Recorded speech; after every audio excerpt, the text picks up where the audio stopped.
what you do every day at home is what gets you the result, and the media or most of the people just watch the competition and see the results, but not what's the work for it.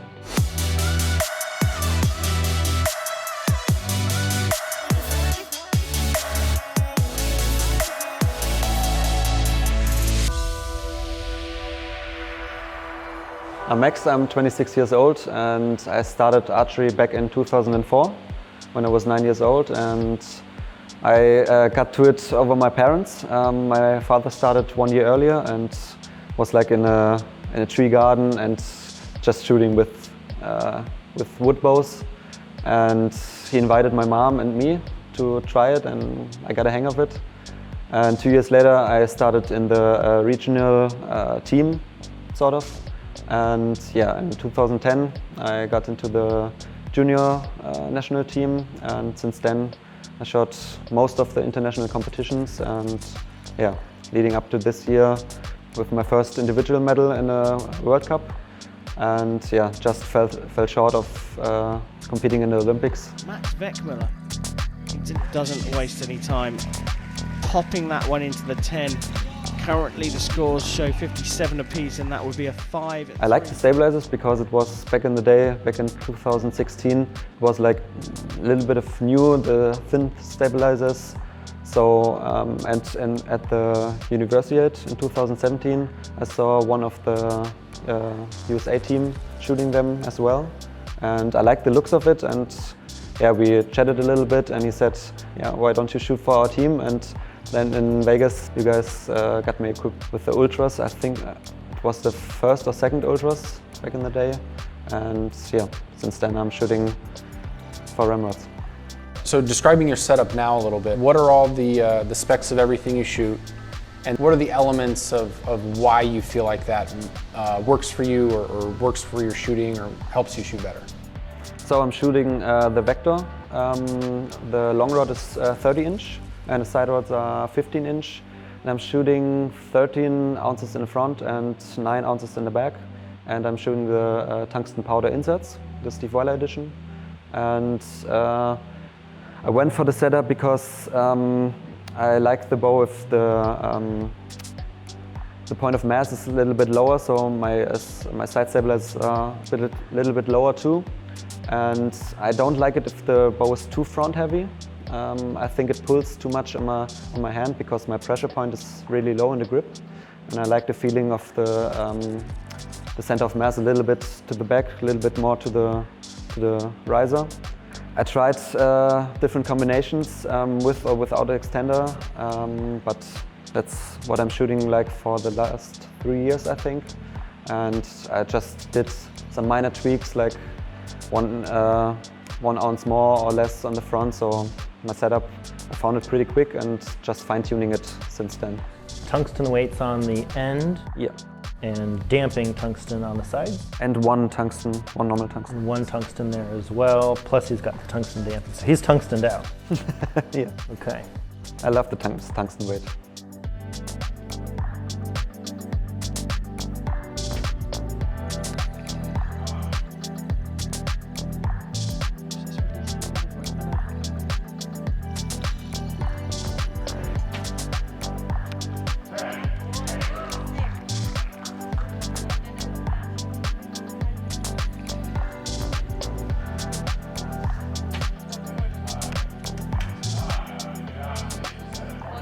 Well, there was a chance there to level up in this set. He didn't quite make it, and things have turned around here in the favor. And when you're getting your bow set up for competition season, what is that edge you're looking for in the feel, or how do you know that your equipment's ready to go and you don't need to mess with it anymore?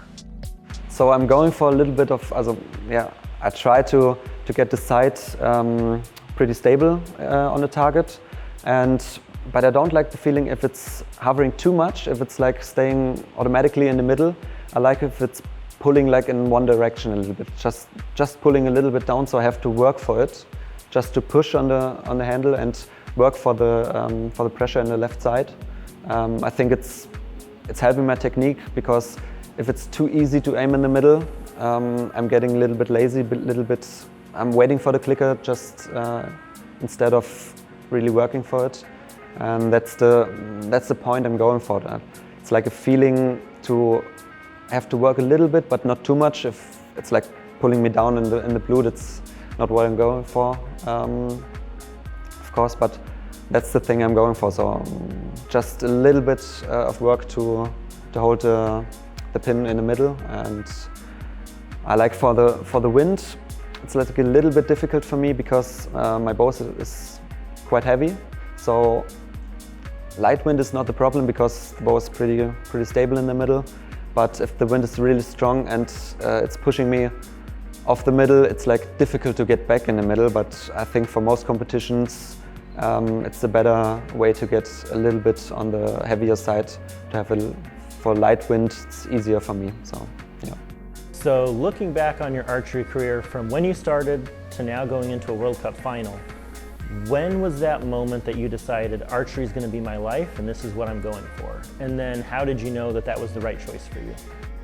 That's a difficult question actually, because I finished school in 2014, and it was my second junior year, and I thought about shooting, finishing my junior career, so shoot in 2015 as well. And then I didn't know if I'm going to the professional career or just shooting as a hobby. And I just rolled with it and just shot 2015, and it was pretty good.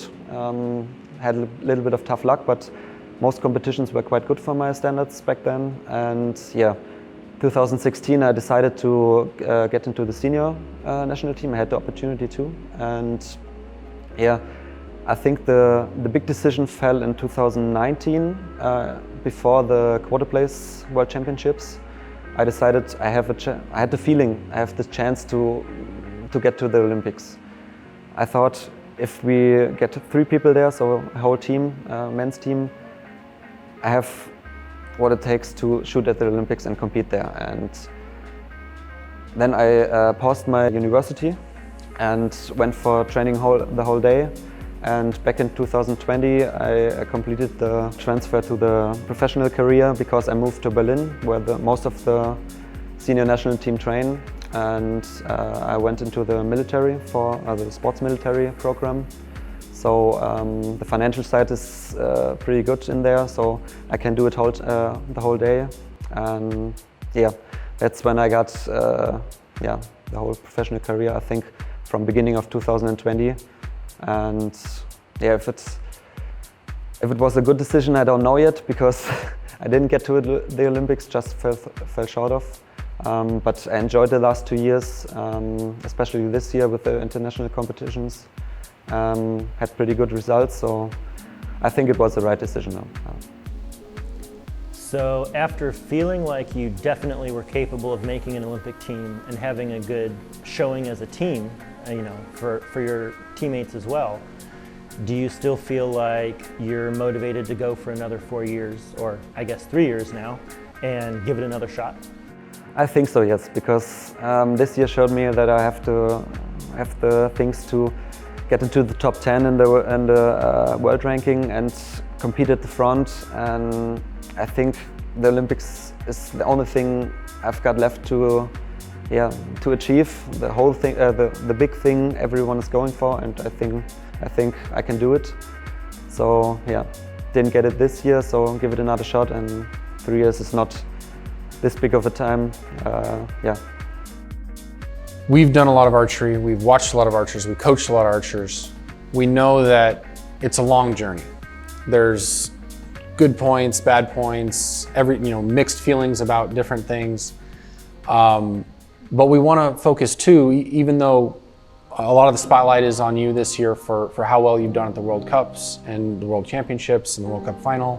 What are, I guess, one or maybe a few of the bigger challenges you've faced in your career that you feel like still kind of stick with you in terms of how you overcame them or what you learned from them still kind of helps you even today? I guess 2 of the big points were back in the junior days. I think it was cadet days too. It was in 2012. I got a big shoulder injury, like on the, don't know what it's called in English, from the biceps, how it's connected to the shoulder. it got infested, I don't know. Infected, yeah, sorry. And I had to pause for half a year and to come back and have the motivation to start nearly from scratch again and come back into the national team. That was pretty challenging. I didn't know if I have the long breath to go for it. Like I had to train for like 3 or 4 months and don't know if my shoulder would hold and if the infection would come back. So it was mentally pretty challenging, but I powered through it and yeah, got good results in 2013 and 14 in the indoors. And yeah, that showed me that even if I got an injury or even if the motivation is not that good, I can power through and yeah, get back on my old level. And it was a big motivation point as well as this year, because when the decision fell that I'm not going to the Olympics, I was pretty devastated because I thought I had it. I thought I was the guy to take to the Olympics, because it wasn't connected to any specific results. So our coach just decided who should go, and I thought I had the upper edge, but I didn't. And yeah, I was pretty down. For the next, I think 6 weeks, I don't have any motivation at all. But yeah, I remembered in 2012 that the hard work pays off, and I have to just power through it. And yeah, now I'm here, and the results came back. So I think yeah, that motivated me this year, and yeah, I think for every challenge that comes. It's every shot prepared. in the 10 for Weckmueller. It's an 8 to win and make the gold medal match. He's hit the 9, possibly a 10. But what a performance from Maximillian Weckmüller from Germany. He has had a brilliant tournament here in Lausanne, and the determination demonstrated in that final, in that semi-final I should say, is incredible. 2-0 down very quickly. The first set was over in the blink of an eye.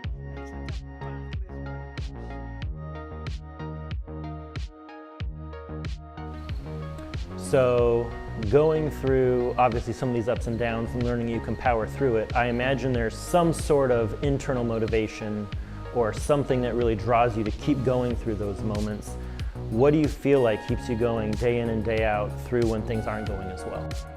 I think a big chunk of that are my teammates, because when I moved to Berlin, I had the big difference was that I'm not training alone. Back at home, I always trained alone. I always had to have the motivation for myself, and after like 200 arrows, I thought I can go home. It's like 200 arrows is enough, but a little part of me said you can do more. But I didn't have the motivation every day. Some days I had, but not every day. And I think when you're with teammates, when the point comes and you think about going home, it's not an easy day. Some days are better, some days are worse. So your teammates keep motivating you. Sometimes I go to the training center and I don't feel like shooting 300 arrows a day. So I start just chatting with the guys, and just with chatting or joking around, my motivation comes back. I don't have to do anything, just talk about them, talk about archery, talk about anything. And it's like a little bit of a family in Berlin. So I think that's one big point to keep going and just spend time with them. And it doesn't matter if you spend time with them talking or spend time with them shooting. And if you talk, you can shoot as well. And I start shooting just 50 arrows, so maybe 100. And I look at the watch and like, oh, it's 6 p.m. and I shot 300 arrows. I didn't thought in the morning I could do it, so that's a big point. And the other thing is to keep motivated. To be motivated is for the competitions, because here, for example, I want to go to World Championships. I want to compete there. I want to be good. I want to fight for a medal. I want to win a medal with the team. That's keep me motivated most of the day. So yeah, these are 2 points. We're always training, we're always trying to shoot better, we're always trying to compete well and have great finishes. but those are very open to interpretation as far as what people want to take from them. But if you could kind of communicate a message or by your shooting, or what you want people to take away from your shooting or your country's shooting, what would that message be?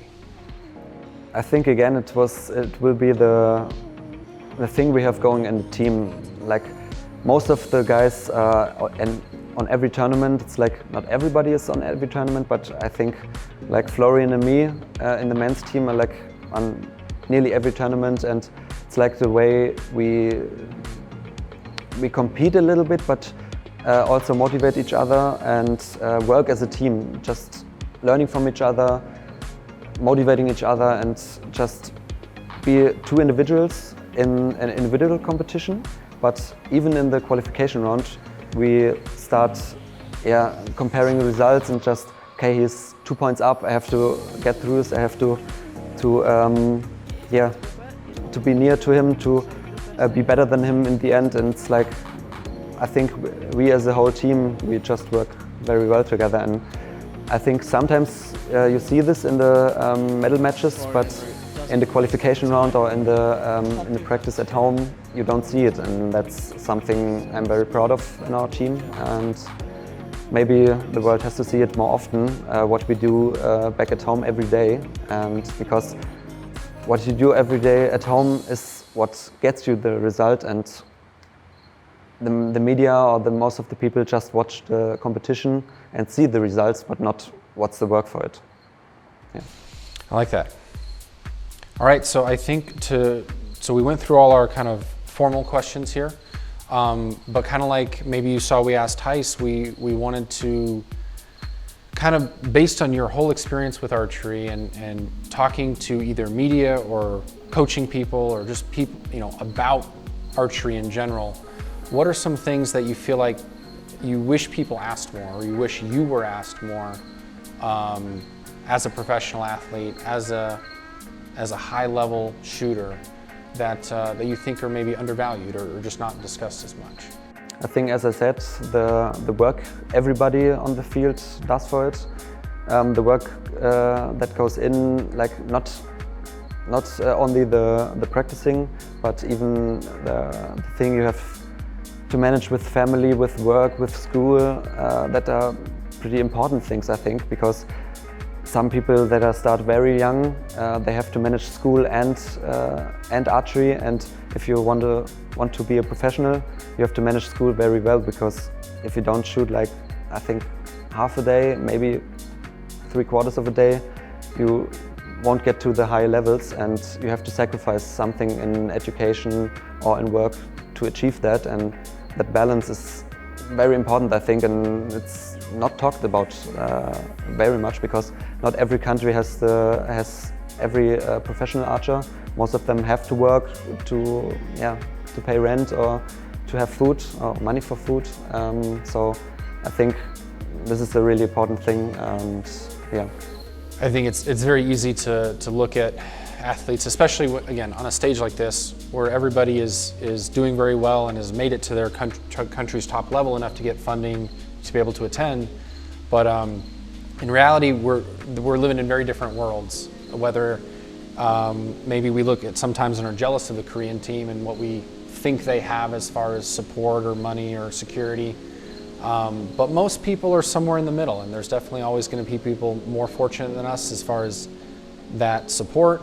A lot of people will always be less fortunate than us, and it's, I think, like you said, a matter of life as an archer, that there's a balance and there's other things that go into helping your training, helping your shooting, helping your travel, that we don't often talk about how to make that work better. Yeah, that's true. Because it definitely affects your shooting, it affects your finishes as well.